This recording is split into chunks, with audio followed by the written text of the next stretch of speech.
मी क्षमाप्रार्थी आहे की थोडासा SIT प्रमुखांशी बोलण्यामध्ये वेळ जास्तीचा गेला, त्यामुळे इथे यायला मला उशीर झाला। मगाशी आपल्याशी थोडाफार संवाद झालेला होता, ज्याच्यामध्ये आम्ही नाशिक पोलीस अधीक्षक श्रीयुत संदीप कर्णिकजी यांना भेटलो होतो आणि कर्णिकजींनी बोलताना असं सांगितलं होतं की त्यांच्याकडे जी FIR दाखल झाली होती त्या FIRच्या खूप आधी साधारणतः 3 दिवस आधी SIT फॉर्म झाली होती। SIT फॉर्म झाली आणि त्यानंतर म्हणजे 19ला गुढीपाडवा होता, 20 तारखेला जेव्हा SITच्या प्रमुख इकडे आल्या आणि त्यानंतर जो सगळा तपास आहे तो तपास SIT प्रमुखांकडे वर्ग केला गेला। त्यामुळे जे IO होते, मला वाटते श्रीयुत सूर्यवंशीची, ते IO सुद्धा SITकडे वर्ग केलेले होते। त्यामुळे सगळा तपास SITच्या आधी नसल्यामुळे कर्णिकजी आमच्याशी फार बोलू शकले नव्हते आणि म्हणून मग आम्हाला SIT प्रमुखांशी बोलावं लागलं। त्यांनी अतिशय उत्तम वेळ दिला।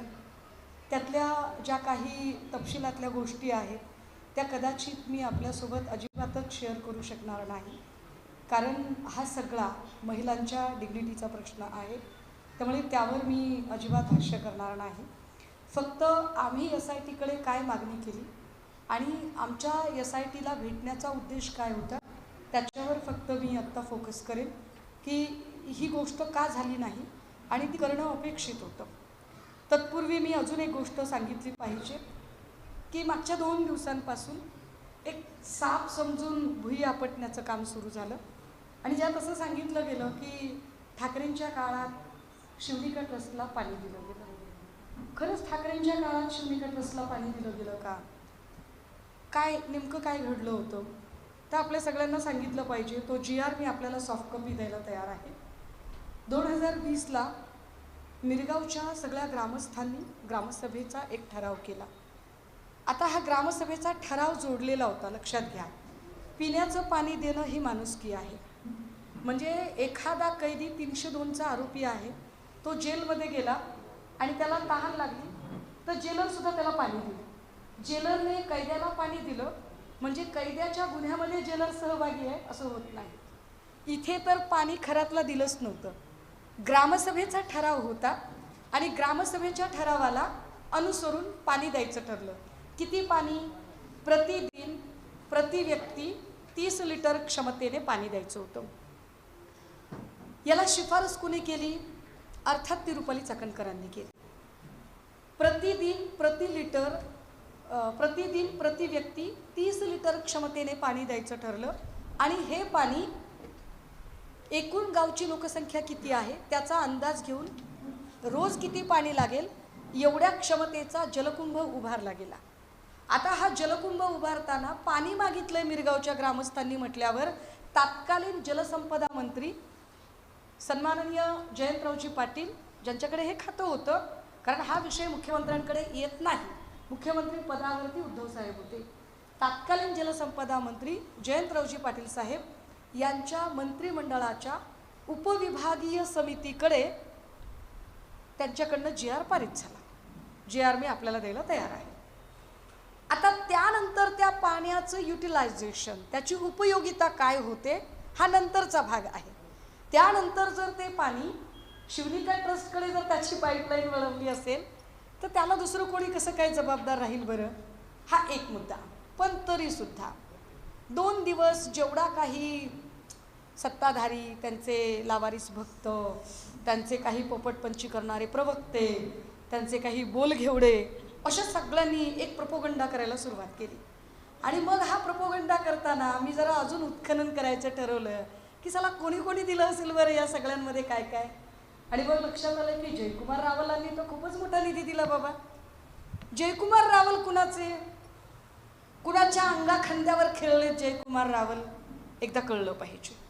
जयकुमार रावलांनी निधी दिला, त्या जयकुमार रावलांवरती हे जे सगळे बोलघेवडे प्रवक्ते आहेत सत्ताधाऱ्यांचे, ते का बरं तोंड उचकटत नाही? त्यांनी बोललं पाहिजे एकदा। एक दुसरी गोष्ट अशी, पाणी देणं तर माणुसकी हो, सोडा, पाणी आपण दुश्मनालाही देतो, तसं काय नाही, आणि तो तर गावकऱ्यांनी ठराव सांगितला होता। बंदूक देणं कशी माणुसकी असते मला सांगा? बंदूक माणुसकी नाही आहे. 2012 मध्ये या खरातला बंदुकीचा परवाना मिळाला. त्याचा पेपर मी आपल्याला द्यायला तयार आहे.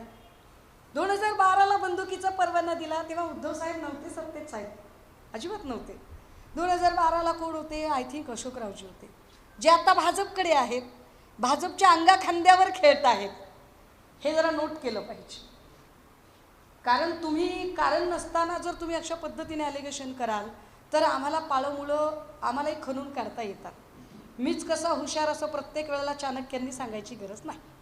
ठीक आहे, 2012ला तुम्ही बंदुकीचा शस्त्र परवाना दिलाय आणि 2024ला त्याचं नूतनीकरण झालं.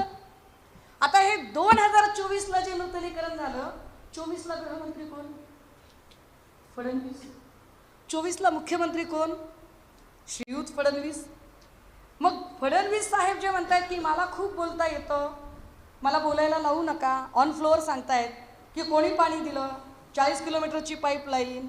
तर साहेब 40 किलोमीटरची पाईपलाईन ही मिरगावसाठीची होती, पण तुम्ही बंदुकीच्या परवान्याचं नूतनीकरण का केलं 24ला? 1.5 वर्षापासून प्रकरण माहिती होतं असं महिला आयोगाची अध्यक्षा सांगते, असं पुण्यातल्या त्या कोण कार्यकर्त्या त्या सांगतात, असं तो कुठला पत्रकार आहे स्थानिकचा तो सांगतो की 1.5 वर्षापासून. मग 2024ला तुम्ही बंदुकीच्या परवान्याचं नूतनीकरण श्रीयुत फडणवीस यांनी का केलं? काय त्यांना माहीत नव्हतं का? 1-2.5 वर्षाचा जर अपवाद वगळला तर मागची 7.5 ते 8.5 वर्ष या राज्याचं गृह खातं हे फडणवीस सांभाळतात. मग फडणवीसांनी का बरं तेव्हाच त्याला चाप लावला नाही? जे देवेंद्र फडणवीस आता स्वतःची पाठ थोपटून घेत आहेत आणि म्हणतायत की माझ्याकडे तर खूपच माहिती आहे, कुणाकडेच नसेल इतकी माहिती आहे ना. फडणवीस साहेबांकडे माहिती आहे याच्यात आश्चर्य ते काय? अहो गृह खातं तुमच्या अधीन आहे म्हटल्यावर तुमच्याकडे माहिती असणारच ना. तुम्ही थोडीच अशी हवेतनं छूमंतर करून माहिती आणली. तुमच्या डिपार्टमेंटच्या सगळ्या अधिकाऱ्यांनी ती माहिती जमा केलेली आहे, ती असणं अत्यंत स्वाभाविक आहे. पण एवढी सगळी माहिती असतानाही आणि 10 वर्षापासून तुम्ही गृह खातं सांभाळत असतानाही हा माणूस पोचलाच कसा, याचं उत्तर त्यांनी दिलं पाहिजे. एका पाणी प्रश्नावरून फार बोललं गेलं बा, त्याचं मी स्पष्टीकरण दिलं. हा फोटो जरा बघितला गेला पाहिजे. अतुल सावे आहेत सत्ताधाऱ्यांमधले. म्हणजे काल कोणीतरी एक बोलघेवड्या बाई ताज वगैरे सांगत होत्या, त्या बिनबुडाचे आरोप करत होत्या. मी फोटोंसकट आणि पुराव्यांसकट बोलत आहे. अर्थात हा अतुल सावेंचा फोटो आहे म्हणजे अतुल सावे गुन्हेगार आहेत असं माझं म्हणणं नाही. चौकशा त्यांनी कराव्यात.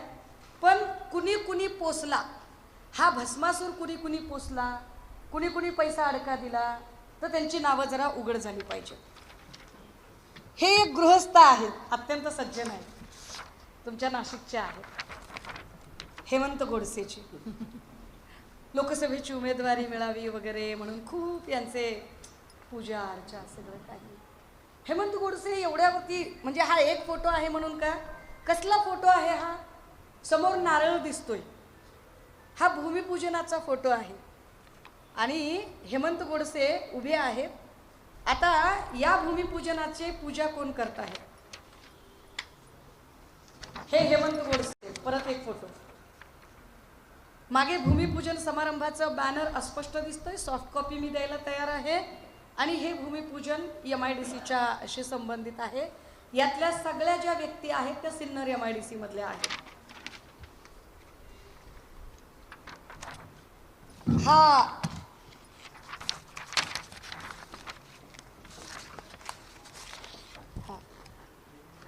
तिसरा फोटो ईशान्येश्वरामधला. आता इथं उष्णोजल वगैरे आहे का नाही मला माहीत नाही, पण हा तिसरा फोटो आहे.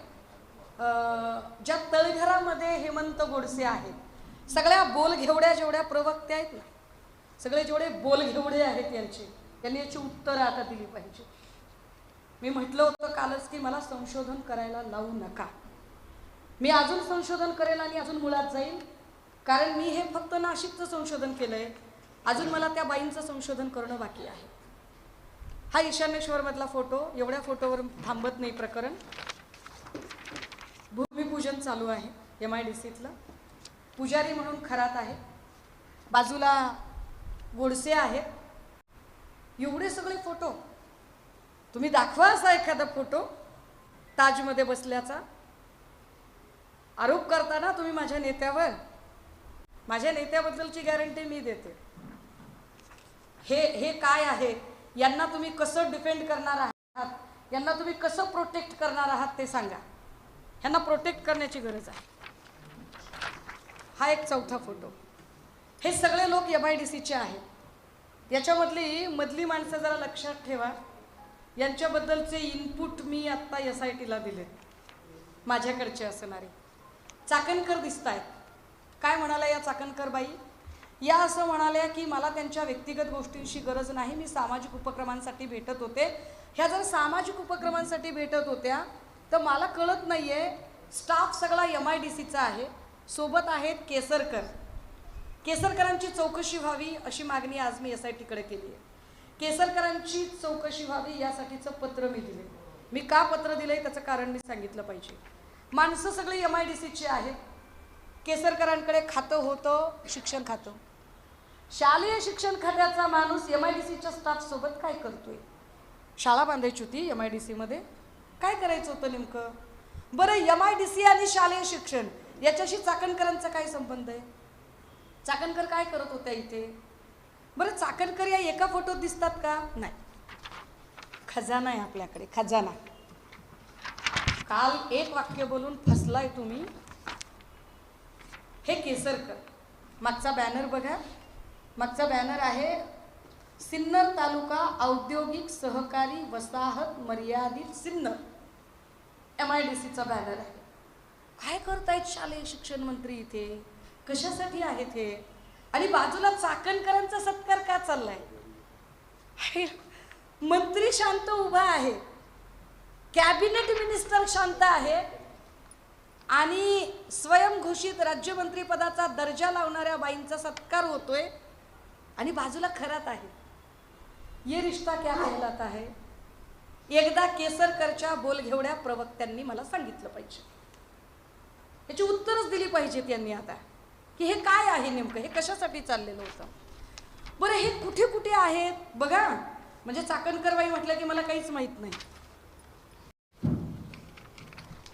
कसलं प्लॅनिंग चाललंय हे? हे काय प्लॅनिंग आहे की या प्लॅनिंगमध्ये चाकणकरबाई दिसत आहेत? एक माणूस समजावून सांगत आहे. कोण आहे हा माणूस? हा माणूस सिन्नर MIDC मधल्या स्टाईस असोसिएशनचा माणूस आहे. तिथलं जे काय अधिकारी कर्मचाऱ्यांचं जे काही आहे संघटन, स्टाईसचा माणूस आहे. हा माणूस अनेक ठिकाणी दिसतो. याची चौकशी झाली पाहिजे असं माझं SITकडे मागणं होतं आजचं. SITने केलं पाहिजे. हे का केलं पाहिजे? खरातचा आर्थिक स्तर या लोकांनी वाढवला, खरातला पोसला यांनी, खरातचा भस्मासूर यांनी वाढवला. केसरकर काय सांगत असतील बरं?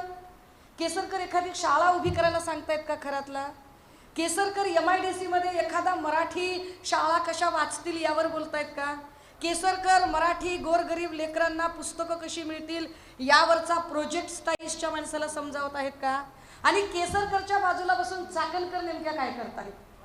ज्या चाकणकरांना महिला आयोगाचे प्रश्न सोडवायला वेळ मिळाला नाही, त्या चाकणकर MIDCच्या ऑफिसमध्ये बसून, विशेष बघा या तिघांचा पण MIDCशी संबंध नाही, पण MIDCचा जो सगळ्यात महत्त्वाचा माणूस आहे तो अत्यंत झुकून आदबीने या तिघांना काहीतरी समजावतोय.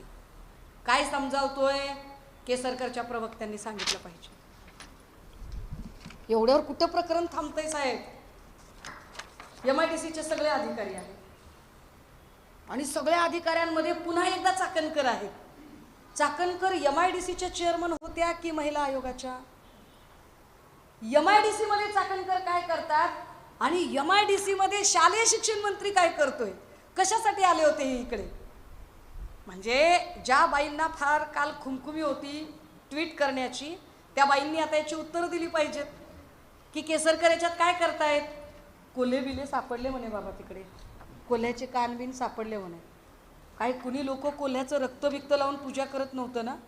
अंगाला रक्त वगैरे लावून पूजा करणे असले काही अघोरी प्रकार तर होत नव्हते ना. लावत असेल तर कोण लावत असेल, काय हा प्रकार असेल, शोधलं पाहिजे. फोटोच फोटो. MIDC मध्ये कुठला तरी प्रोजेक्ट पूर्ण झाल्याचा आनंद आहे आणि केसरकर अत्यंत अदबीने उभे आहेत, बाजूला चाकणकर आहेत आणि खरात आहेत आणि अख्खा MIDCचा स्टाफ आहे. शालेय शिक्षण मंत्र्यांच्या सोबत अख्खा MIDCचा स्टाफ आणि सोबत चाकणकर, आणि या तिघांचाही या खात्याशी काहीच संबंध नाही. याच्याशी म्हणजे इथे जर उदय सामंतांचा फोटो असता तर मी समजू शकले असते की उदय सामंत MIDCशी संबंधित आहेत. ह्यांचा काय संबंध आहे या सगळ्यांशी? का आले होते ही लोक इकडे? म्हणजे हे सगळे फोटो बघता मला आश्चर्य वाटतंय. हे गोडसे, हे सगळे लोक, मी नुसत्या फोटोवरून बोलणार नाही. फोटो दाखवायला तर मी कोणाचीही दाखवू शकते हो. फोटोचं काय असते त्याच्यामध्ये? अमित शहाचा फोटो आहे, अमित शहाचा पण फोटो आहे ना. पण अमित शहाचा फोटो खरात सोबत आहे म्हणजे अमित शहा गुन्हेगार आहेत असं थोडीच होतं. फोटोंवरून मी म्हणत नाही. पण जेव्हा फ्रिक्वेंटली फोटो सापडतात आणि वेगवेगळ्या ठिकाणचे फोटो सापडतात तेव्हा मात्र काही प्रश्न निर्माण होतात. जे प्रश्न आम्ही आता SITला समोर मांडलेले आहेत. SIT समोर इनपुट देताना जे काही त्यांच्याकडून जी काही माहिती, त्यावर मी काहीच भाष्य करणार नाही. पण मला जे मांडायचं होतं त्याच्यामध्ये मला नाशिकच्या काही पोलीस अधिकाऱ्यांबद्दल त्यांच्याशी बोलायचं होतं. होय, नाशिक जिल्ह्यातले काही पोलीस अधिकारी जे त्याच्या भक्तांच्या रांगेत उभे होते आणि ज्यांनी 1.5-2 वर्षांपासून हा गुन्हा नोंद होऊ दिला नाही, किंबहुना तो गुन्हा घेतला नाही, अशा काही अधिकाऱ्यांच्या बद्दल मी SITशी बोलली आहे. आणि मला त्याच्यावरती फार वेगळं भाष्य करायची गरज नाही, कारण माझी अडचण अशी आहे, व्यक्ती बदनाम झाली तरी चालते पण संस्था बदनाम होता कामा नये. सो डिपार्टमेंटला कुठल्याही पद्धतीने डाग लागता कामा नये. पण डिपार्टमेंटमधले काही लोक जर चुकून माकून हा गुन्हा नोंदवून घेण्यासाठी टाळाटाळ करत असतील आणि त्याची कारणं ही असतील की ते खरातचे भक्त होते, तर ते इनपुट्स दिले गेले पाहिजेत, म्हणून ते इनपुट दिलेले आहेत. आम्ही अत्यंत स्वच्छपणे दीपक केसरकर आणि चाकणकर या दोघांचेही कॉल रेकॉर्ड तपासले जावेत अशी मागणी केली आहे. या दोघांचेही आर्थिक स्रोत तपासले जावेत याची मागणी आधी होती. याच्यानंतर मी CM साहेबांना भेटेल, मी EOWच्या ऑफिसला जाईल, मी त्यांच्यासमोर मांडेल. मी EOWच्या ऑफिसमध्ये जाण्याचं अजून एक कारण आपल्याला आत्ताच सांगितलं पाहिजे. ॲक्च्युली तो पेपर माझ्याकडे अजूनही त्याची प्रिंट आली नाही म्हणून मला दाखवता येत नाही आहे पेपर. पण निलेश चाकणकडून त्यांची आणि चौधरी नावाच्या व्यक्तीची कोकणामध्ये एका कंपनीत भागीदारी. कोण आहे ते चौधरी? तर चौधरी हे तटकरेंच्या सोबत अनेक कंपन्यांमध्ये आहेत. If A is equal to B, B is equal to C, it means that A is equal to C.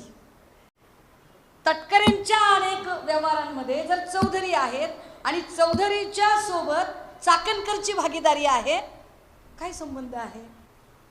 मला जी काही माहिती होती त्यातले अनेक नावं आहेत, खूप सारी नावं आहेत.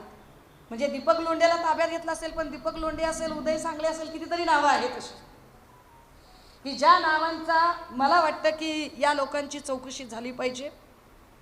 देशमुख नावाचा जो ओझरचा माणूस आहे त्याची चौकशी झाली पाहिजे. त्याची कारण प्रॉपर्टी खरातने स्वतःच्याच नावावर ठेवली असेल असं काही नाही. निलेश चाकणकर आणि चौधरी यांचा जो प्रोजेक्ट आहे तो 450 ते 500 CRचा प्रोजेक्ट आहे. 450-500 CRचा प्रोजेक्ट उभं राहण्या इतकी आर्थिक कुवत येते कुठून? त्याच्यावर त्यांनी काय तो तपास करावा. त्याचे पेपर्स त्यांना हवे असतील ते पेपर्स मी त्यांना पाठवलेत. अजून काही पेपर्स पाठवायचे तर आम्ही पाठवू. आम्हाला जेवढं शक्य आहे तेवढं आम्ही करू. परंतु ही सगळी जी कॉन्स्पिरसी आहे त्यावरती एकदा बोललं पाहिजे. अजून एक प्रिंट ऋषीदादा माझ्याकडे आलेली नाही. ती प्रिंट अशी की आपल्या सगळ्यांना कदाचित कल्पना असेल मी का हे सगळे CDR तपासले जावे असं म्हणते.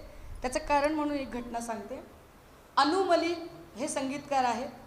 संगीतकार अनु मलिक, मी खूप गंभीर काहीतरी, संगीतकार अनु मलिक यांच्यावर फिल्म इंडस्ट्रीतल्या 2 ते 3 बायकांनी ॲलिगेशन्स केले होते जेव्हा मी टू कॅम्पेन चालला होता.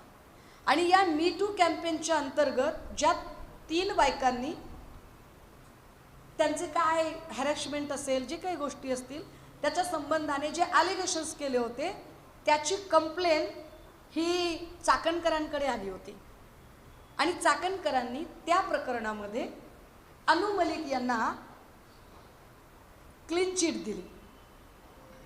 तुम्ही म्हणाल ताई याच्यात काय विशेष आहे? विशेष पुढे हे आहे की अनु मलिक यांच्या प्रोडक्शनचा एक चित्रपट तयार झाला, ज्या चित्रपटामध्ये रुपाली चाकणकर यांचा मुलगा सोहम चाकणकर याला काम मिळालं. हे काय प्रकरण आहे? तारखा दिवस त्यांनी टॅली करून बघावे. म्हणजे जर रुपाली चाकणकर महिलांना न्याय देण्याच्या ऐवजी या केसेस जर अशा पद्धतीने डील करत असतील तर हे वाईट आहे. तुम्ही गुगल करून बघू शकता. अनु मलिकची मी टूची केस गुगल करा. माझ्याकडच्या ज्या आहेत लिंक्स त्या मी तुम्हाला पाठवते. या सगळ्यांमध्ये सोहम चाकणकर, त्याच्यासोबत रुपाली चाकणकर, हे सगळेच लोक तुम्हाला त्या एका फ्रेममध्ये दिसतील की ज्याच्यामध्ये अनु मलिक पण आहे. हे एवढे सगळ्या गोष्टी समोर असतानाही अजूनही रुपाली चाकणकर हे नाव पोलिसांच्या रेकॉर्डवर का येत नाही? का येत नाही? की आम्ही इतक्या गोष्टी तुम्हाला सांगतोय तरीही अजूनही ते नाव रेकॉर्डवर येत नाही. प्रश्न फक्त एका महिलेचा नाही. प्रश्न एका महिलेमुळे जर एवढं सगळं जर शोषण होत असेल तर मात्र ते वाईट आहे आणि म्हणून त्यावर बोललं पाहिजे, म्हणून त्यावर मांडलं पाहिजे असं आम्हाला वाटतंय. या सगळ्या संदर्भाने असणारे जे इनपुट आहे ते इनपुट आज आम्ही SIT प्रमुख असणाऱ्या सातपुतेजी यांच्याकडं दिलेले आहेत आणि त्यावर आम्ही आमचं म्हणणंसुद्धा मांडलेलं आहे. या सगळ्यांमध्ये त्यांनी आम्हाला त्यांच्याही काही अडचणी सांगितल्या, ज्या अडचणी आम्ही समजू शकतो. कारण प्रश्न महिलांच्या प्रतिष्ठेचा आहे, त्यांच्या डिग्निटीचा आहे. त्यामुळे बऱ्याच गोष्टी करताना त्यांनाही ते जिकिरीचं होते. परंतु हे सगळं जरी खरं असलं तरी या गुन्ह्याची व्याप्ती ही फक्त महिला लैंगिक शोषण इतकी नाही. तर हा फोटो मिळालेला आहे ज्याची कॉपी अनु मलिक दिसत आहे फोटोमध्ये. रुपाली चाकणकर बाजूला आहे, बाजूला त्यांचा मुलगा आहे.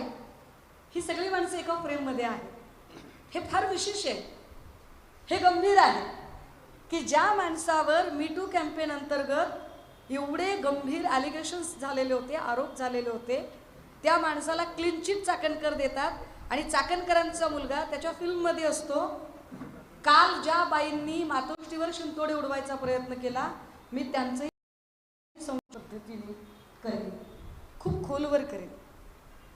फक्त आम्हाला वाईट याचं वाटतं की या सगळ्यांमध्ये राजकारण न आणता त्या महिलांना न्याय मिळाला पाहिजे. तो न्याय मिळण्यासाठी आम्ही धडपड करत आहोत आणि तो न्याय देण्यासाठी म्हणून आमचा प्रयत्न असेल. आम्ही आज आमच्या SIT प्रमुखांशी बोलताना हे सुद्धा प्रामाणिकपणे म्हटलं की बाकी काहीही असो, मला खात्री आहे की माझ्या पक्षात असा कुणीही माणूस असू शकत नाही, असूच शकत नाही. नुसत्या फोटोवरून तर ॲलिगेशन करू नयेत. जसा मी अमित शहांचा फोटो तसे n नंबर ऑफ फोटो तिथे मिळतील, त्या फोटोवरून नाही. पण माझ्या पक्षातला कुणी असू शकत नाही याची मला खात्री वाटते. पण तसंही वाटलं त्यांना तर त्यांनी त्याची गय करू नये याचा परत एकदा पुनरुच्चार करते. पण जे लोक ऑलरेडी रेकॉर्डवर आहेत त्या रेकॉर्डवरच्या लोकांचं काय करणार आहात? हेमंत गोडसेंनी जो निधी दिला आहे, जे पूजेला बसले होते, त्यांचं काय करणार आहात? दीपक केसरकर जे वारंवार फ्रिक्वेंटली दिसत आहेत, त्यांचे आणि खरातांचे काय काय आर्थिक व्यवहार झाले, त्याचं काय होणार आहे? या सगळ्यांमध्ये एकनाथ शिंदे त्यांच्या पत्नीसह जे ईशानेश्वराची पूजा करताना दिसतात, त्याचं काय नेमकं अर्थ काढायचे? आम्ही फोटोंसकट बोलतोय ना, आम्ही पुराव्यांच्या सकट बोलतोय. तर याही सगळ्या गोष्टींचा आम्ही विनंती केली SIT प्रमुखांना की या सगळ्यांमध्ये याचा आनंद आहे की तुम्हाला मुख्यमंत्र्यांनी फ्री हँड दिलेला आहे. पण तरीसुद्धा आम्हाला कुठे ना कुठे भीती वाटते. कारण फलटण प्रकरणामध्ये जे झालं, फलटणमध्ये अर्थात SIT प्रमुख स्वतः त्या म्हणजे सातपुतेजीच होत्या आणि त्यांनी त्याच्यातल्या बऱ्याच गोष्टी की ताई त्याच्यातल्या सगळ्या आरोपींना अजूनही जामीन झालेला नाही, फलटण प्रकरणातल्या एकालाही जामीन झालेला नाही, कदाचित अंडर ट्रायलच ती पूर्ण केस त्यांची तशीच आत राहून चालेल. यावरही त्यांनी आश्वस्त केलं. ही चांगली गोष्ट आहे. लाईन ऑफ इन्व्हेस्टिगेशनचा भाग म्हणून अनेक गोष्टी कदाचित बोलता येणार नाहीत, पण या सगळ्यांच्यामध्ये आम्हाला जी सतत भीती वाटते की माननीय मुख्यमंत्र्यांकडून फक्त मित्रपक्षातल्या लोकांना चेकमेट करायचंय. मी रिपीट करते माझं काय वाक्य आहे ते. माननीय मुख्यमंत्र्यांनी मित्रपक्षातल्या लोकांना फक्त चेकमेट करायचंय म्हणून प्रकरणाचा गवगवा करू नये, तर या प्रकरणातली जी माणसं आहेत ती माणसं त्यांची खरंच पाळंमुळं खणून काढावी. कारण मुख्यमंत्री जेव्हा ऑन फ्लोअर पाळंमुळं खणून काढण्याची भाषा करतात, अशीच पाळंमुळं त्यांनी ड्रग्ज प्रकरणातली खणून काढायचं म्हटलं होतं. ती अजूनही खणून निघालेली नाहीत. अजूनही सातारा सावरी कुठून कुठून ड्रग्ज सापडते. या सगळ्यांवर खरं तर नाशिकमध्ये 3 महिला लोकप्रतिनिधी आहेत ज्यांच्याकडून आम्हाला बोलणं अपेक्षित आहे की त्यांनी बोललं पाहिजे. सन्मानानं आम्ही बडी भाभी वगैरे म्हणतोय, बोललं पाहिजे त्यांनी, पण बड्या भाभी पण बोलत नाहीत याच्यावर. हे वाईट आहे.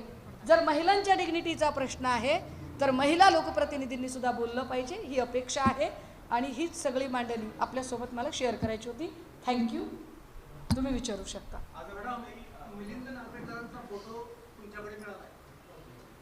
अरे मी मगाशीच म्हटलं की मला फोटो जर दाखवायचे असतील ना, अमित शहांचा सुद्धा फोटो मिळाला. आता कसं करता? ऐका ना, मी काय म्हटलं, अमित शहांचा पण फोटो आहे, अतुल सावेंचा पण फोटो आहे. पण ऐका हो, अतुल सावे, अमित शहा आणि माझ्या पक्षाचे नार्वेकर तिघे फोटो मिळाला म्हणून आपण त्यांना गुन्हेगार ठरवणार असाल तर अतुल सावे आणि अमित शहांना सुद्धा गुन्हेगार ठरवावं लागेल. पण फोटोवरून आपण स्वतःवरून स्वर्ग गाठू शकणार नाही. हा एक वेगळा भाग आहे की अनेक लोक एकमेकांनी सांगितलं म्हणून कर्णोपकर्णी चर्चा झाली म्हणून प्रोपोगंडा झाला म्हणून जाऊ शकतात. काय जे असेल ते, जो फोटो नार्वेकरांचा दिसतो फोटो त्यातला चेहराही ओळखायला येत नाही. कधी 18-20 वर्षापूर्वीचा फोटो असेल, ते काही कॅप बीप आता कधीच घालत नाहीत, असं काही असेल ते, तो काही मुद्दा नाही. तरी सुद्धा मी म्हटलं की बाबा कोणी असं सापडलं तर त्याची गय करू नका. पण आता केसरकरांचं काय करायचं बोला. आपण ताई आज हे चाकणकर आणि केसरकरांना दारूची करून चौकशी करण्याची मागणी केली. आपल्याला काय एकूणच आश्वासन देण्यात आलं आहे? खरंच त्यांना आरोपी करणार आहे, त्यांची काही इन्क्वायरी करणार आहे अशा पद्धतीने काही आहे? नाही, आत्ता त्यांची जी प्रायोरिटी आहे ती प्रायोरिटी ज्या महिलांचं शोषण झालेलं आहे त्या महिलांना एक रिलीफ देणं ही जास्त प्रायोरिटी आहे. कारण त्यांच्या प्रायोरिटीमध्ये ना खूप साऱ्या ज्या पद्धतीने व्हिडिओ व्हायरल झाले किंवा खरं तर हे असं कुणी करू नये. मला सुद्धा स्वतःला वाटतं की थोडंसं आपण संवेदनशीलतेने वागलं पाहिजे. एकूणच महिलांच्याबद्दल संवेदनशीलतेने वागलं पाहिजे. त्यामुळे व्हॉट्सॲप, फेसबुक, इन्स्टा यावर ज्या पद्धतीने अगदी काही काही ठिकाणी तर ब्लर न करता सुद्धा जे केलं गेलं ते अत्यंत वाईट आहे. तर त्या सगळ्या गोष्टींनाही चाप बसला पाहिजे. आणि त्यांनी काय चर्चा केली हा भाग अत्यंत गोपनीयतेचा, त्यामुळे त्यावर मी आपल्याला नाही बोलू शकणार. आता आपण बोलता बोलता म्हणालात तर ही जी घटना आहे ती महिलांचं लैंगिक शोषणातच नाही आहे, आणखी काही थोडं धक्कादायक म्हणजे माहिती आहे तर काय माहिती आहे? मी आपल्याला तेच सांगितलं की समजा अशोक खरातांची पत्नी कल्पना खरात आहे. कल्पना खरात आणि तिकडे तो जो SRAचा अधिकारी भांडे, त्या भांडेची आणि खरातांच्या बायकोची प्रॉपर्टी एकत्रित मला वाटते ओझरमध्ये आहे. अशा अनेक प्रॉपर्टीजचे इश्यू आहेत. अनेक ठिकाणी कदाचित लायझनिंगची कामं झालेली असू शकतात. अनेक ठिकाणी कदाचित काही प्रोजेक्ट्स खराच्या सांगण्यावरनं कोणाला डिस्ट्रीब्यूट केलेत का, टेंडर डिस्ट्रीब्यूट झालेत का, काही बिडिंग झालेल्या आहेत का, आर्थिक गुन्हे शाखेशी काही संबंधित गोष्टी आहेत का, काही ठिकाणी फ्रॉड आहेत, काही ठिकाणी आमची फसवणूक झाली, काही ठिकाणी कोणी म्हटलं की बाबा नाही आम्हाला त्याने सांगताना 10 ग्रॅमची अंगठी दिली आणि मोडायला गेलो तर 5 ग्रॅमची अंगठी निघाली. हा एक वेगळा विषय असू शकतो. तर ह्या सगळ्या अनेक गोष्टी, जमिनींच्या गोष्टी असतील, प्रोजेक्ट्सची गोष्टी असतील, कंपन्या फॉर्म केलेल्या असतील, सगळ्याच कंपन्या काही कदाचित खरातने स्वतःच्या नावाने फॉर्म केलेल्या नसतील, त्याच्यात त्याचे काही जे पंटर लोक असतील त्या पंटर लोकांकडूनही झालेलं असेल, असेही काही लोक असू शकतात. सो या सगळ्या गोष्टींची चौकशी व्हावी. त्याच्यासाठी त्या संबंधित डिपार्टमेंट, आणि म्हणून आम्ही म्हटलं की एकट्या SITवर कशाला ताण ठेवताय, याच्यामध्ये अगदी CID सुद्धा असलं पाहिजे जेणेकरून तपास अजून वेगवान होऊ शकेल. मी SITला 2 ते 3 अधिकाऱ्यांची माहिती दिली आहे. काय नेमकी त्यांनी टाळाटाळ केली असं मी ती माहिती आपल्याला नाही शेअर करणार, कारण हा तपासाचा भाग आहे. एक कर्मचारी आहेत का वरिष्ठ अधिकारी आहेत नेमकं कोण आहेत म्हणजे काय ज्या अर्थी एखादी FIR रोखण्याची हिंमत केली जाते त्या अर्थी निश्चितपणे कोणीतरी महत्त्वाचेच असू शकतात. सध्या कार्यरत आहेत ते अधिकारी असतील नसतील काय सांगावं. ते तुम्ही MIDCचा वारंवार उल्लेख करताय सिन्नरच्या नाही, मी फोटो दाखवले साहेब. फोटो दाखवले. नेमकं काय तुम्हाला म्हणायचं म्हणजे ते फोटो आता तुमच्यापर्यंत फोटो आले आहेत, अगदी बैठकांमधले फोटो आहेत, टीव्ही मधले फोटो आहेत, नेमकं काय घडलं ते तुम्ही जरा उलगडून सांगा. तेच मला म्हणायचंय. एका कपोलकल्पित गोष्टीवरून काल शाह सेनेचे लोक खूप जास्त बडबड करत होते. तर त्यांना आम्ही विथ प्रूफ काही प्रमाण दिलेले आहे की केसरकर हे अजिबात MIDCशी संबंधित नाहीत. मग केसरकर का गेले होते तिथे? चाकणकर अजिबात MIDCशी संबंधित नाहीत. मग चाकणकर का गेल्या होत्या तिकडे? खरातचा तर दूर दूरपर्यंत संबंध नाही, पण त्यांच्या भोवताली सगळा MIDCचा स्टाफ आहे. हे कुठली कंपनी फॉर्म करायची होती का? कुठला प्रोजेक्ट होता का? कुठलं काही टेंडर बिडिंग आहे का? नेमका काय विषय आहे तो विषय त्यांनी शोधून काढावा. त्यांना दिलेत आम्ही ते फोटो. एक प्रत आम्ही दिली आहे, SITला पण एक प्रत दिलेली आहे. आमचं उलट म्हणणं आहे की चाकणकर, केसरकर, खरात आणि संबंधित जी काही नावं आहेत 2-4 ज्यांच्यावरती FIR वगैरे झाले आहेत, ह्या सगळ्या लोकांचे कॉल रेकॉर्ड तपासले गेले पाहिजे. आणि नरहरी युवा यांचा पण एक व्हिडिओ समोर आलाय. त्यांनी आज मुख्यमंत्र्यांना असं सांगितलं की छोटे छोटे व्हिडिओ क्लिप करून ते एकत्र करून टाकले. पण मुख्यमंत्री असं म्हणतात तुम्ही या संदर्भात तक्रार द्या, मग आपण बघू. नाही, मला खरंच ना हे फार असं याच्यावर बोलायला पण अजिबात छान वाटत नाही आहे दादा. कारण एखाद्याच्या काहीतरी खाजगी क्षण असतील, काही असेल त्याचं. आणि विशेष म्हणजे ज्या 2 लोकांचा व्हिडिओ असतो ना त्याच्यातल्या कुणा एकाचं त्याच्यावर ऑब्जेक्शन नाही. महत्त्वाची गोष्ट, जर ते ऑब्जेक्शन नाही आणि विथ कन्सेंट काही जे असेल ते असेल तर त्यावर आपण काय बोलायचं काही कारणच नाही. ऑब्जेक्शनेबल हे आहे की शासकीय हां, आपण त्याच्यावर नक्की बोलू शकतो. मला असं वाटतं की ते लागू सगळ्यांनाच होतं. आणि त्या न्यायाने जर म्हटलं तर ऑब्जेक्शनेबल हे पण आहे की MIDCच्या कार्यालयामध्ये ज्यांचा काहीच संबंध नव्हता ती लोक काय करत होती, त्यांच्यासमोर झुकून हे सगळे अधिकारी कर्मचारी काय करत होते. पण भविष्यात खरंच काळजी घ्यायला लागेल त्या कार्यक्रमामध्ये घ्यावी, कदाचित ते घेतील. कारण खरातांच्या जीविताची सुरक्षितता ही महत्त्वाची आहे. खरात फार चांगला काहीतरी पुण्यवान आहे म्हणून नाही, खरातकडून अनेक सत्य बाहेर येणं बाकी आहेत म्हणून.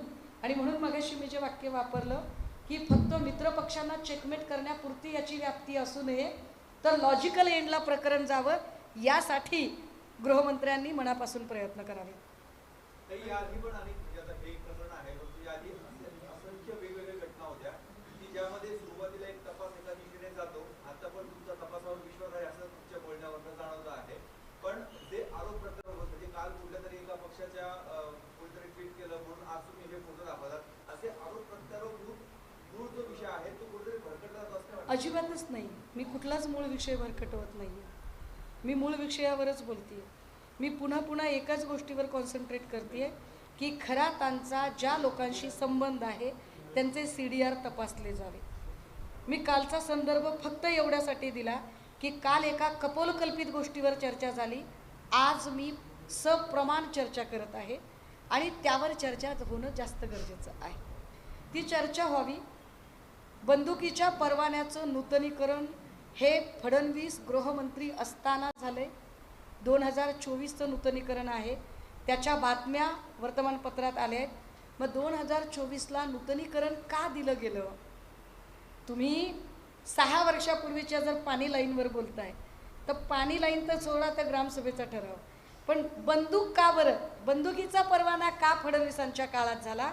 विशेष मी विसरले एक गोष्ट, बरं झालं तुम्ही आठवण करून दिली. हा बंदुकीचा परवाना देण्यासाठी एक प्रपोजलसुद्धा लागतं. हे प्रपोजल तहसीलदार पातळीवरून लागतं. तिथे तहसीलदार राहुल कोताडे नावाची व्यक्ती होती. मी यांच्याबद्दलही आत्ता SITशी बोलली आहे. हे राहुल कोताडे आता कुठे आहेत बरं? तर ते आता विखे पाटलांचे OSD म्हणून काम करतात. विखे आता कुठे आहेत? विखे आता भाजपमध्ये आहे. चौकशी झाली पाहिजे. फक्त मित्रपक्षांना चेकमेट करू नका, तर याची चौकशी करा. अगदी विरोधकांमधला सापडला तरी चौकशी करा म्हणतोय ना आम्ही पुन्हा. किती ट्रान्सपरन्सी ठेवायची आम्ही? अहो विरोधकांमधला सापडला तरी चौकशी करा, पण आता हे कुणी सांगावं की त्या बंदुकीच्या नूतनीकरणासाठी एक प्रस्ताव लागतो, तो प्रस्ताव तहसीलदार पातळीवरून जावा लागतो. तिथे राहुल कोताडे नावाची व्यक्ती तहसीलदार होती, जी आता विखेंकडे OSD आहे. त्याचं काय म्हणजे विखेच्या सांगण्यावर झाला असेल तो. शोधावं त्यांनी, कुणाच्या सांगण्यावरून झालं असेल. माझ्यासारखा गरीब माणूस गेला तर मला एंट्री तरी देतात का? नाहीत देत. तुम्हाला एंट्री देतात का? नाहीत देत. साला ज्यांच्या पत्नी या राज्याच्या उपमुख्यमंत्री आहेत, ज्यांच्या घरात आज घडीला 3 खासदार आहेत, ज्यांच्या घरात 2 आमदार आहेत, त्यांच्या घरातल्यांची साधी अपघाताची FIR जिथं होत नाही तिथं बंदुकीचा प्रस्ताव कसा जातो बरं? कसा होतो तो बंदुकीचा प्रस्ताव? आणि वरून हे सांगणार की महाराष्ट्राची यामुळे बदनामी होते की FIR कर्नाटकमध्ये केला. खरंच फडणवीसांना हे बोलायचा अधिकार आहे ऑन फ्लोअर. फडणवीसांनी मग या प्रश्नाचं उत्तर द्यावं की सुशांत सिंगचा FIR तुम्ही बिहारमध्ये का केला? घटना महाराष्ट्रात घडली होती ना. महाराष्ट्रातल्या घडलेल्या घटनेचा FIR देवेंद्र फडणवीस यांनी उत्तर द्यावं की सुशांत सिंगचा FIR बिहारमध्ये का केला गेला. तो FIR तुम्ही बिहारमध्ये केला फक्त तुम्हाला ठाकरेंना डॅमेज करायचं होतं म्हणून. असं काहीच नव्हतं की इथे FIR होत नव्हता असं, तरी तुम्ही तिकडे FIR केला. मग आता कर्नाटकमध्ये FIR झाल्यावर तुम्हाला महाराष्ट्राचं बदनामी वगैरे सगळ्या गोष्टी आठवत आहेत. ऑलरेडी महाराष्ट्राची बदनामी होतीये. ऑलरेडी तुम्ही राज्याच्या उपमुख्यमंत्र्यांची FIR घेतली नाही, ही गोष्ट सर्वसामान्य माणसामध्ये अविश्वास निर्माण करणारी आहे. इथल्या सामान्यातल्या सामान्य माणसाला वाटतं की साला इथे तर मुख्यमंत्र्यांचा FIR होत नाही, एवढ्या मोठ्या कर्तृत्ववान माणसाची जर FIR होत नाही, बरं त्यांच्या पत्नी उपमुख्यमंत्री आहेत, खासदार आहेत, त्यांचे चुलते खासदार आहेत, त्यांच्या बहीण खासदार आहेत, त्यांचे पुतणे खासदार आहेत, त्यांचा पुतणे आमदार आहे, त्यांच्या बहिणीने मानलेला भाऊ चक्क अदानी आहे. अजून किती बोलायचं आम्ही? तरी FIR होत नाही, ते आम्हाला सांगतात. आणि तुम्ही म्हणताय की ताई याचं कसं? तुम्ही जो पाण्याचा बोला. मुद्दा मांडला, ग्रामसभेचा ठराव आहे असं म्हटलं, तो ठरावामध्ये काय म्हटलंय? पाणी गावासाठी द्यायचं का शिवनिका ट्रस्टसाठी? कारण जो GR निघालेला आहे तो शिवनिका ट्रस्ट अगदी बरोबर आहे, नावाने निघाला. अगदी बरोबर आहे दादा. जो GR आहे ना त्याच्यावर शिवनिकाचं नाव आहे, परंतु त्याची मागणी जी आहे ती सगळ्या ग्रामस्थांनी मिळून केली.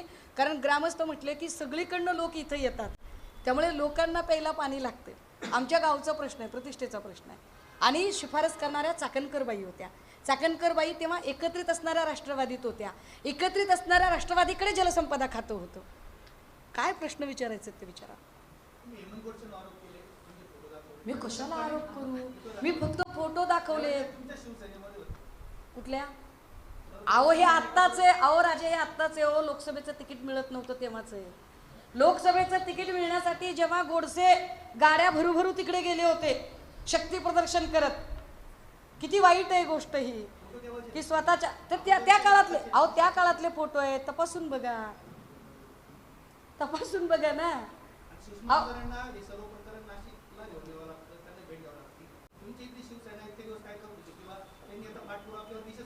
नाही नाही नाही नाही, कदाचित आपलं गोष्ट चुकते काहीतरी. की आमच्या युवा सेनेने, नाही मी सांगते त्यांना, युवा सेनेने इथे आंदोलन केलं, इथल्या लोकांनीही बोललं. फक्त आपल्या अडचणी काय असतात, काय बोललं त्यापेक्षा कोण बोललं याला तुम्ही कन्सिडर करत असता. त्यामुळे जेव्हा स्पीकर, प्रोटेम स्पीकर किंवा स्पोक पर्सन बोलतात तेव्हा त्याची बातमी होते, एवढाच काय तो फरक. त्यामुळे सुषमा अंधारे बोलल्यावर ती गोष्ट लाऊडर लेवलला जाणार आहे. याचा अर्थ माझ्या पक्षाने निषेध नोंदवला नाही असं नाही. इथल्या युवा सेनेने आंदोलन केलं, इथल्या महिलांनी निषेध नोंदवले. विशेष म्हणजे इथल्या महिला पदाधिकाऱ्यांनी सुनेत्रा वहिनींना पत्र लिहिली की चाकणकरांचा फक्त आयोगाचा राजीनामा नाही तर राष्ट्रवादी प्रदेशचा सुद्धा राजीनामा घ्यावा. एकनाथ शिंदेच्या पक्षात अनेक आमदार नाराज असल्याची बातमी येते. आपण त्या पक्षाचे प्रवक्ते नाही आणि त्याच्यामुळे उगाचच बेगानी शादी में अब्दुल्ला दिवाना करने की आपने को आदत नाही. त्यांच्या पक्षातल्या लोकांना त्यांनी विचारावं. पण हे नक्कीच वाईट आहे की ज्या जिल्ह्याचा जो माणूस पालकमंत्री असतो त्याला जनावरासारखं जर पोलीस उडत नेत असतील, त्याला मारत असतील आणि तो कळवळत जात असेल, त्याच्या हाताला फ्रॅक्चर होईपर्यंत त्याला मारहाण होत असेल, तर मात्र वाईट आहे, नक्कीच वाईट आहे. Thank you so much.